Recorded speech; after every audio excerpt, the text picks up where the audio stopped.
Founders of some tech startups which have expanded their portfolios beyond Rwanda say that the Rwanda brand has helped them to seamlessly consolidate their presence in the international market. Meanwhile, the government of Rwanda seeks to increase exports of tech solution services so that they generate at least 5% of the country's gross domestic product by 2024. Ethan Tashovia starts us off tonight with this report. Uzai Sengavena is an entrepreneur who provides technology solutions to different businesses, connecting them with their customers across the country. For the last 3 years since he founded the tech startup called MAPA, he has had 262 clients seeking his solution that connects traders with their customers in more than 20 African countries and on other continents.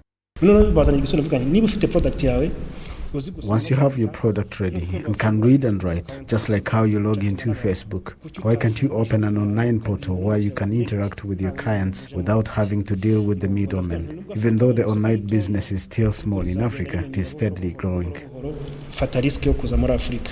Mugabonake Kayumba Olivier is the CEO of Edi Finance, a company which provides technology services to microfinance institutions that also operates in about 6 African countries. He explains why Rwanda tech startups are thriving on the international market.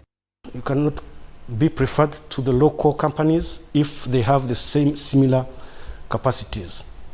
So where we go, we target countries where we have better technology than any other of the local providers. We export only when local companies are served. I think we should do also the same here and see first if we have given chances to our local companies before we give chances to other companies, because it's the same way other countries treat ourselves. Emabri Chimenyi, the CEO of Algorithm Limited, said that after working in Rwanda and Burundi, he recently visited the Democratic Republic of Congo and Ghana to explore business opportunities and was pleased by how the brand Rwanda has earned local businesses a good reputation abroad. The advantage we are having in Ghana is because we have a good ecosystem where we are able to test our product, where government institutions like RRA can take your product and use it. So when you go in Ghana, you have Ghana Revenue Authority who is interested on your application. When you bring a software which is running, it gives you an advantage.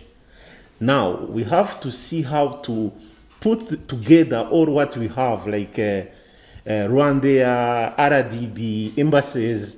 But the idea behind is to make sure we penetrate that market. It has to be a collective work. In Rwanda, there are about 1,000 registered tech startups by the Rwanda Development Board, of which only 500 are fully operational. Among those, 50 startups are currently exporting their services beyond Rwanda. The target is that by 2024, there will be 80 companies to have expanded their portfolios beyond Rwanda, with an expected market value of about 100 million Rwandan francs to 20 billion Rwandan francs each. Chris Dushime from Rwanda's ICT Chamber explains how the agency is working to help those who own these tech startups to export their services beyond Rwanda.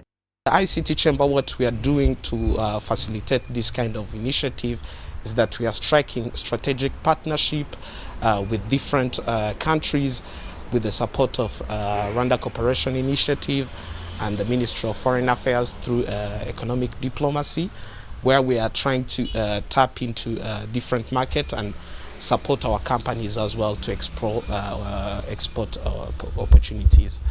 So I would say that, as you mentioned, this is a challenge, but it has also been an opportunity for Rwandan companies also to develop or to come up with solutions that will help them not to flourish in a hostile environment. Meanwhile, the government of Rwanda seeks to increase exports of tech solution services so that they can generate at least 5% of the country's GDP by 2024 from the current 2% of the national GDP. Angelos Munezero, public digitization analyst at the Rwanda Ministry of ICT and Innovation, outlines the country's broad lines of assistance to those in the ICT sector. We've been also developing some other policies such as the tech-enabled innovation policy, as well as the proof of concept strategy.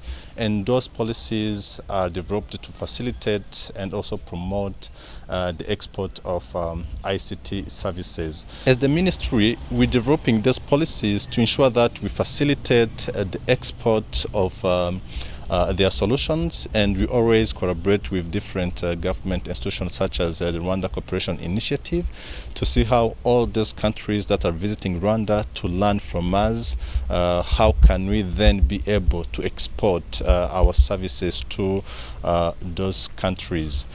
So the other thing also that we're working on is really to set Rwanda as a proof of concept nation, or a test base of new technologies, and also that permit us to attract more companies to come start in Rwanda, test in Rwanda, and be able to scale their solutions even in other African countries.